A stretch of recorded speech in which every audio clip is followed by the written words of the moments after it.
السلام علیکم ورحمۃ اللہ وبرکاتہ نحمده ونصلی علی رسولہ الکریم اما بعد۔ آج کا سبق سن لیجئے۔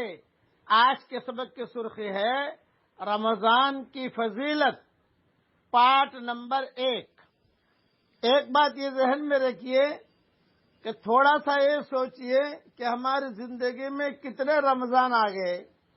کتنے شعبان آ گئے، کتنے رجب آ گئے، کتنے حج آ گئے، کتنے چلے آ گئے، کتنے 3 چلے آ گئے، کتنے خیر کی گھڑیاں آ گئیں، مگر کیا ہم نے اپنے آپ کو سدھارا یا نہیں سدھارا؟ ہم سب اپنے دل سے پوچھیں اور اپنا دل جواب دے گا ہاں یا نہ، اس لیے کہ موت کا کوئی بھروسہ نہیں ہے۔ اس لیے یہ رمضان کا مبارک کا مہینہ ایک اب رمضان تک ہم پہنچتے ہیں نہیں پہنچتے یہ بھی شک ہے۔ موت جو ہے یہ یقینی چیز ہے، آدمی اس سے کبھی بچ نہیں سکتا۔ موت کا معاملہ نہایت خطرناک ہے اور لوگ اس سے بہت غافل ہیں۔ اول تو اپنے مشاغل کی وجہ سے اس کا ذکر ہی نہیں کرتے، اور اگر کرتے بھی ہیں تب بھی چونکہ دل دوسری طرف مشغول ہوتا ہے، اس لیے محض زبانی تذکرہ مفید نہیں ہے، بلکہ ضرورت اس کی ہے کہ دل کو سب طرف سے بالکل فارغ کر کے اس کو اس طرح سوچے کہ گویا وہ سامنے ہی ہے، جس کی صورت یہ ہے کہ اپنے عزیز اقارب اور جانے والے احباب کا حال سوچے کہ کیوں کر ان کو چارپائی پر لے جا کر مٹی کے نیچے داب دیا، ان کی صورتوں کا، ان کے اعلی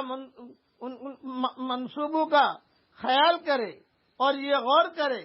کہ اب مٹی نے کس طرح ان کی اچھی صورتوں کو پلٹ دیا ہوگا،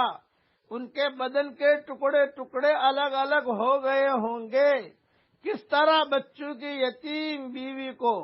کس طرح بچوں کی یتیم اور بیوی کو بیوہ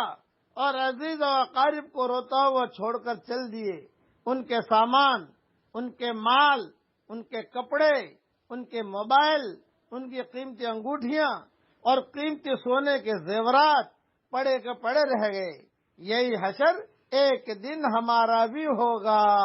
کہ کس طرح وہ مجلسوں میں بیٹھ کر قہقہے لگاتے تھے، آج خاموش پڑے ہیں، کس طرح بڑے بڑے ہوٹلوں میں جا کر پارٹیاں کھاتے تھے، آج خاموش پڑے ہیں، کس طرح بڑے بڑے ہالوں میں جا کر جو بیانات کرتے تھے اور گانے سنتے تھے، آج خاموش پڑے ہیں، کس طرح پکنک پر جاتے تھے، کبھی کشمیر، کبھی سوئٹزرلینڈ اور کبھی نیو یارک اور کبھی وینکوور اور کبھی کہاں، آج خاموش پڑے ہیں، کس طرح دنیا کی لذتوں میں مشغول تھے، آج مٹی میں ملے پڑے ہیں، کیسا موت کو بھلا رکھا تھا، آج اس کے شکار ہو گئے، کس طرح جوانی کے نشے میں تھے، آج کوئی پوچھنے والا بھی نہیں ہے، کیسے دنیا کے دھندوں میں ہر وقت مشغول رہتے تھے، آج ہاتھ الگ پڑا ہے، پاؤں الگ پڑا ہے، زبان کو کیڑے چمٹ رہے ہیں، بدن میں کیڑے پڑ گئے ہوں گے، کیسا کھلکھلا کر ہنستے تھے، آج دانت گرے پڑے ہوں گے، کیسی کیسی تدبیریں سوچتے تھے، برسوں کے انتظام سوچتے تھے، حالانکہ موت سر پر تھی، بڑی بڑی بلڈنگوں کے پلانوں کا انتظام سوچتے تھے، بڑے بڑے کاروباروں کا پلان سوچتے تھے، حالانکہ موت سر پر تھی، مرنے کا دن قریب تھا، مگر انہیں معلوم نہیں تھا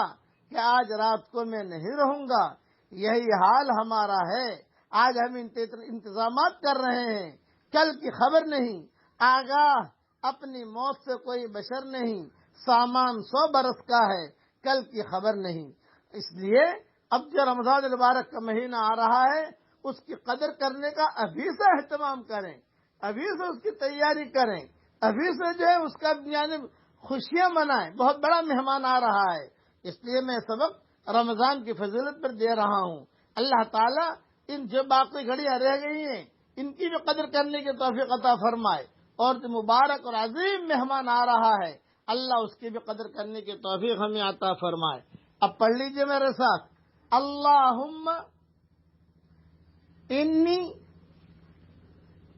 اسألک من کل خیر خزائنہ بیدک وَأَعُوذُ بِكَ مِن كُلِّ شَرٍّ خَزَائِنُهُ بِيَدِكَ۔ اے اللہ، جتنا خیر تیرے خزانے میں ہے وہ تو مجھے عطا فرما، اور جتنی برائی تیرے خزانے میں ہے ان سے تو میری حفاظت فرما۔ حضور صلی اللہ علیہ وسلم یہ دعا بہت مانگا کرتے تھے، مستدرک حاکم میں یہ دعا موجود ہے۔ اللہ تعالیٰ یہ دعا ہم سب کے لیے قبول فرمائے، آمین۔ وآخر دعوانا ان الحمد للہ رب العالمین۔